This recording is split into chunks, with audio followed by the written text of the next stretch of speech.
నమస్తే welcome to four sides TV. ఇటీవల తెలంగాణలో ఫోన్ ట్యాపింగ్ కుంభకోణం పెద్ద హాట్ టాపిక్ గా మారిన విషయం తెలిసిందే. ఒక పక్క లిక్కర్ స్కామ్, మరోపక్క ఫోన్ ట్యాపింగ్ కుంభకోణం కల్వకుంట్ల కుటుంబాన్ని, బీఆర్ఎస్ పార్టీని ఇరకాటంలో పడేశాయి. కాగా తన కూతురు కల్వకుంట్ల కవితను ఢిల్లీ లిక్కర్ స్కామ్ నుంచి రక్షించుకునేందుకు గులాబీ బాస్ బిగ్ స్కెచ్ వేశారు. ఇందుకోసం ఆపరేషన్ ఫామ్ హౌస్ కథను నడిపినట్టు తెలుస్తోంది.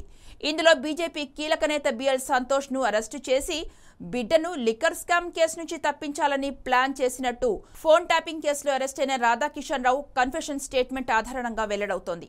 ఫోన్ ట్యాపింగ్ కుంభకోణంలో నిందితుడిగా ఉన్న రాధాకిషన్ రావు ఇచ్చిన ఈ స్టేట్మెంట్ పెద్ద దుమారానికి దారితీసింది.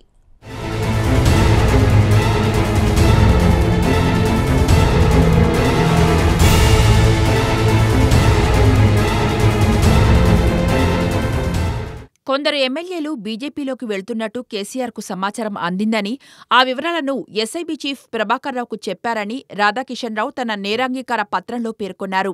ఎస్ఐబీ చీఫ్ ఆదేశాల మేరకే తాము ఈ ఆపరేషన్లో పాల్గొన్నామని తెలిపారు. ఫోన్ ట్యాపింగ్కు సంబంధించిన కొన్ని ఆడియోలు కేసీఆర్కు అందగానే ఎమ్మెల్యేలను ట్రాప్ చేసేందుకు ప్రయత్నం మొదలైందని, ఫామ్ హౌస్లో ట్రాప్ చేసేందుకు స్పై కెమెరాలు, మెటీరియల్ ఢిల్లీలో కొనిపించారని రాధాకిషన్ రావు తన స్టేట్మెంట్లో తెలిపారు. బిఎల్ సంతోష్ ను అరెస్టు చేయిస్తే బీజేపీ అధిష్టానం రాజీకి వస్తుందని, తద్వారా తన కూతురుని లిక్కర్ స్కామ్ కేసు నుంచి విముక్తురాల్ని చేయాలని కేసీఆర్ భావించారని తెలుస్తోంది. దీనికోసం సహకారం అందించడంలో కేరళ సైబర్ పోలీస్ అధికారులు విఫలమవుతే తెలంగాణ పోలీస్ బృందం కేరళకు వెళ్లి వచ్చిందని రాధాకిషన్ రావు తన వాంగ్మూలంలో పేర్కొన్నారు.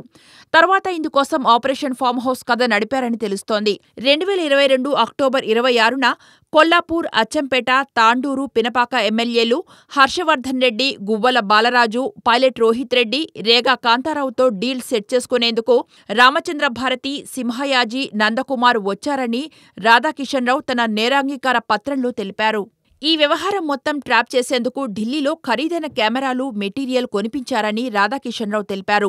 వాటి ఆధారంగా రామచంద్ర భారతి, సింహయాజీ, నందకుమార్ను ట్రాప్ చేశారని, వారిపై రకరకాల కేసులు నమోదు చేశారని తెలిపారు. అప్రూవర్లుగా మారి అమిత్ షా, తుషార్, బిఎల్ సంతోష్, నడ్డా పేర్లు చెప్పాలని ఒత్తిడి తెచ్చినట్లు సమాచారం. ఈ క్రమంలో నందకుమార్పై 3 రోజుల్లోనే 11 కేసులు నమోదయ్యాయి. బిఎల్ సంతోష్ పేరు చెప్పాలని ఒత్తిడి తెచ్చినా చెప్పకపోవడంతో కేసీఆర్ చేపట్టిన ఆపరేషన్ మొత్తం బిడిసికొట్టింది. అంతేకాకుండా టీవీ ఛానల్స్ అధినేతలతో సహా కొంతమంది ప్రముఖ రాజకీయ నాయకుల ఫోన్ ట్యాపింగ్ జరిగిందని రాధాకిషన్ రావు తన వాంగ్మూలంలో పేర్కొన్నట్టు సమాచారం.